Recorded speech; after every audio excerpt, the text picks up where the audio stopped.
2015 में अगर नीतीश जी ने एक मौका नहीं दिया होता तो पार्टी लगभग समाप्त थी। इसीलिए नीतीश कुमार जी कई बार कह भी चुके हैं कि इन लोगों को तो सत्ता में आते ही लगता है गिद्ध की तरह लूटने लगते हैं। हाँ, 2025 फिर से नीतीश और संख्या शायद 225।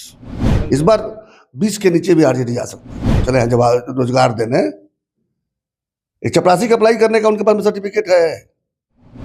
जब तक नॉन मैट्रिक का कोई रिक्वायरमेंट नहीं आएगा तब वो अप्लाई नहीं कर सकते, वो क्या जॉब देंगे।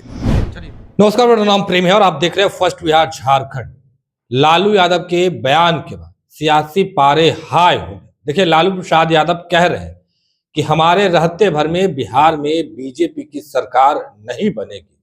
उतना ही नहीं, लालू यादव के साले खुलासा भी कर रहे हैं कि जब लालू यादव सत्ता में थे, मुख्यमंत्री थे, उस समय सीएम हाउस से डील होता था, किडनैपिंग का, अपहरण का, इन तमाम चीजों को लेकर बात करने के लिए हमारे साथ सच्चिदानंद राय जी हैं। सर, कैसे देखते हैं? लालू यादव आज कह दिए कि दिल्ली में चाहे जो कुछ भी हुआ, पर बिहार में हमारे रहते हुए में सरकार नहीं बनी। लग रहा है 2005 से उन्हीं की सरकार है क्या?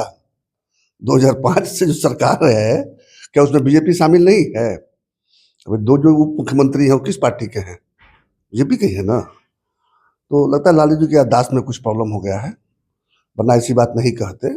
हाँ, अगर वो सत्ता में होते या कहते कि नहीं आने, जैसे केजरीवाल कहते थे कि मर जाएंगे तब तक जो है नहीं आ पाएंगे सत्ता में, तो समझ में आता था कि सत्ता में थे। वो गलत आकलन था उनका, लेकिन कम से कम सत्ता में रहते हुए उन्होंने कहा था। लालू जी तो पिछले 20 साल से सत्ता में ही नहीं है। बीच में नीतीश जी की कृपा से 2 बार थोड़ा सत्ता का मलाई चखने को मिल गया था। देखिए, 2005 में जनता ने नकार दिया था उस जंगल राज के पूरे सिस्टम को। जो सुभाष यादव जी ने बताया कि मुख्यमंत्री आवास से अपहरण का जो है सो डील हुआ करता था, इसीलिए उसको जंगल राज कहते भी थे। और सारे अच्छे लोग यहाँ से पलायन कर गए उस पीरियड में। बिहार का बदहाली शुरुआत वहीं से हुई थी। लेकिन 2005 में बिहार की जनता ने इस बात को समझ लिया और उनको नकार दिया। 2010 में प्रचंड बहुमत मिला एनडीए को, काम के आधार पर 206 सीटें मिली और उस समय उनकी सीटें 25 से नीचे चली गई थी। 2015 में अगर नीतीश जी ने एक मौका नहीं दिया होता तो पार्टी लगभग समाप्त थी। आरजेडी जी समाप्त थी ना, का था रह गया था। 2009 के चुनाव में कितना सीट जीते, 2014 के चुनाव में कितना सीट जीते। तो 15 में अगर उनको पुनर्जीवन नहीं मिला होता, पार्टी लगभग खत्म थी।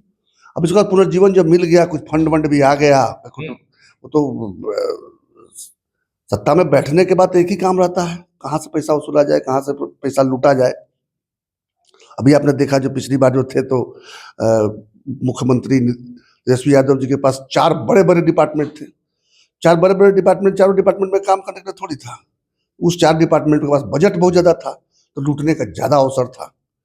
इसीलिए नीतीश कुमार जी कई बार कह भी चुके हैं कि इन लोगों को तो सत्ता में आते ही लगता है गिद्ध की तरह लूटने लगते हैं। ये जो एक परंपरा रही है, उसको बिहार की जनता स्वीकार करने को तैयार नहीं है। दूसरी बात है, आप देखिए महागठबंधन की बात। कांग्रेस ने तो एकदम कमर कस दिया है कि अपनी खोई हुई जमीन वापस लेंगे। दिल्ली में उन्होंने करके दिखाया। यहाँ भी 70 से कम सीट में मानने वाले नहीं है। 70 सीट देना ही इनके लिए अपने आप में जो है सो सत्ता से बाहर होने का चाबी है। अगर दे दिए कांग्रेस को, तो कांग्रेस को 70 सीट तो दे देंगे, कांग्रेस 70 उम्मीदवार कहाँ से लाएगा? वो तो कहीं ना कहीं से पैसा लेके किना बेची जो होता है वो होगा। इसके अलावा इस बार सीपीआई भी कम सीट में मानने वाला नहीं है, तो उसका स्ट्राइक रेट बढ़िया रहा है। बन गया। तो अरे चुनाव में देखिए, उनको 3 सीट मिला था, 2 जीत गए। कांग्रेस वाले भी जो है सो 7 या 8 सीट मिला था, 3 जीत गए। आई कितना पर लड़े थे, 4 के ऊपर रह गए। तो बात इतना समझ के चलिए कि लालू जी जो कह रहे हैं, जो सच्चाई है, उसमें कोई मेल मिलाप है। ठीक है, उम्र भी हो गई है, बीमार भी रह रहे हैं, हमारी शुभकामना उनके साथ में है, सहानुभूति उनके साथ में है, लेकिन उनकी बात में दम नहीं। 25 से 30 फिर से नीतीश। हाँ, 2025 फिर से नीतीश और संख्या शायद 225। संख्या भी 225। इस बार 20 के नीचे भी आरजेडी आ सकती है। 20 के नीचे? 20 के नीचे। हाँ, अब थोड़ा लॉजिकल देखिएगा, समझ में आ जाएगा ना। नहीं, पर तेजस्वी यादव को सीएम बनाना चाहते हैं महागठबंधन के लोग, और कह रहे हैं कि तेजस्वी यादव। कौन नहीं चाहता है कि हमारा नेता सीएम हो? कौन नहीं चाहता है कि हमारा? कह रहे हैं कि तेजस्वी यादव ने रोजगार दिया ना युवाओं को, भविष्य का सहकार है तेजस्वी यादव ने। अपने तो रोजगार खोजने के लिए बाप के डिपार्टमेंट में चले गए। आप अप्लाई कर सकते हैं कई चपरासियों के लिए, चले हैं जवाब रोजगार देने, एक चपरासी का अप्लाई करने का उनके पास सर्टिफिकेट है। जब तक नॉन मैट्रिक का कोई रिक्वायरमेंट नहीं आएगा तब वो अप्लाई नहीं कर सकते, वो क्या जॉब देंगे जी। चलिए, एक सवाल और लगातार खड़े हो रहे हैं। नीतीश कुमार के पुत्र हैं निशांत, उनकी सियासत एंट्री को लेकर कहा जा रहा है कि हरनौत से चुनाव भी लड़ेंगे। इस पर अब विपक्ष के लोग निशाना साध रहे हैं कि राजा का बेटा तो राजा नहीं बनेगा।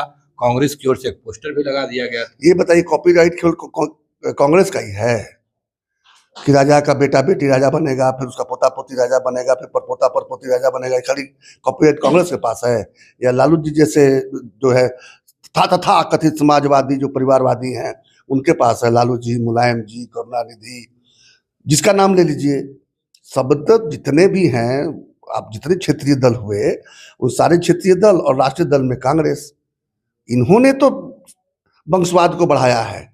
हाँ, अगर नीतीश जी का पुत्र जो कि क्वालिफाइड लड़का है, अगर वो राजनीति में आना चाहता है तो दिक्कत क्या है उसमें? वो सीधे मुख्यमंत्री का दावेदार तो नहीं है। जैसे लालू जी का बेटा सीधे मुख्यमंत्री पद का दावेदार हो गया था, वो तो मुख्यमंत्री पद का दावेदार नहीं, राजनीति में आना चाहता है, चुनाव लड़ना चाहता है, चुनाव लड़ेगा, पब्लिक अगर उसको वोट देगी, जीतेगा, स्वागत है। आप लोग चाहते हैं कि निशांत राजनीतिक में? मेरे चाहने से क्या होता है? उसकी रुचि होगी तो आएगा। मैं क्यों चाहूं कि वो आए या मैं क्यों चाहूं कि वो ना आए? उसका अपना जीवन है, उसकी अपनी सोच है, उसका निर्णय होगा। विपक्ष के लोग कह रहे हैं कि नीतीश कुमार परिवारवाद को लेकर के बयान देते थे, अब क्या करें? इन लोगों को क्यों खुजली हो रही है भैया? मैंने परिवार का इसलिए चुनाव नहीं लड़ सकता है। परिवारवाद तब होता है जब बाप की कुर्सी खाली होते ही बेटा उस पर बैठ जाए, जैसे सीधे मुख्यमंत्री बन जाए, उसको कहते हैं परिवारवाद। सीधे राष्ट्रीय अध्यक्ष बन जाए, उसको कहते हैं परिवारवाद। जैसा तेजस्वी जी ने किया है, जैसा अखिलेश जी ने किया है, जैसा करुणानिधि के बच्चों ने किया है, जैसा अगर प्रकाश सिंह बादल के बच्चों ने किया है, उसको कहते हैं परिवारवाद। ये कहाँ परिवारवाद है? अगर बाप डॉक्टर है तो बेटा डॉक्टर नहीं हो सकता है, बाप इंजीनियर बेटा इंजीनियर नहीं हो सकता है, बाप आईएएस बेटा आईएएस नहीं हो सकता है, तो बाप अगर का राजनीति में तो बेटा राजनीति में नहीं आ सकता है। राजनीति में आना और सीधे उत्तराधिकार पाना, दोनों फर्क समझिए। अच्छा, बिहार में आपराधिक घटनाओं को लेकर सर सवाल खड़े कर रहे हैं विपक्ष के नेता, कह रहे हैं मुख्यमंत्री नीतीश कुमार से बिहार संभल नहीं रहा है, कुछ आईएएस आईपीएस हैं जो बिहार को चला रहे हैं। तो इस आईएएस आईपीएस का सिस्टम बनाया किस लिए गया? इसीलिए बनाया गया है। ब्यूरोक्रेसी किस लिए है? एग्जीक्यूटिव के बाद ब्यूरोक्रेसी क्यों रखा गया? इसीलिए रखा गया ना कि वो ट्रेन होते हैं सरकार चलाने के लिए, लेकिन नीति बनाती है सरकार, नीति बनाते हैं पॉलिटिशियन लोग। और वो तो काम हो ही रहा है। असेंबली भंग कर दिया गया है कि असेंबली के सेशंस नहीं होते हैं, कि पार्लियामेंट की कैबिनेट मीटिंग्स नहीं होते, सब होते हैं, निर्णय होते हैं। इम्प्लीमेंट करने के लिए तो ब्यूरोक्रेसी है ना, अफसरशाही है हमारे देश में। इसलिए है कि जो निर्णय लिए जाते हैं उनको वो लोग क्रियान्वित करते हैं। चलिए, क्या कुछ कहे थे वो तमाम बयानों को हमने आपको सुनवाया है। फिलहाल के लिए इतना ही। आप बने रहे फर्स्ट बिहार झारखंड के साथ। भारतीय जनता पार्टी का सदस्य बनने के लिए 8800002024 पर मिस्ड कॉल करें। निवेदक Bharatiya Janata party Bihar. Netaji Subhash medical college एवं हॉस्पिटल में उपलब्ध है रेडियोलॉजी की अत्याधुनिक एवं उन्नत सेवाएं। 4D अल्ट्रासाउंड एवं साउंडलेस 1.5 टेस्ला MRI जैसी हाईटेक जांच उपकरणों से सटीक जांच के साथ कुशल डॉक्टर्स के द्वारा समुचित उपचार की सेवाओं के लिए NSMCH, अम्हारा, बिहटा, पटना।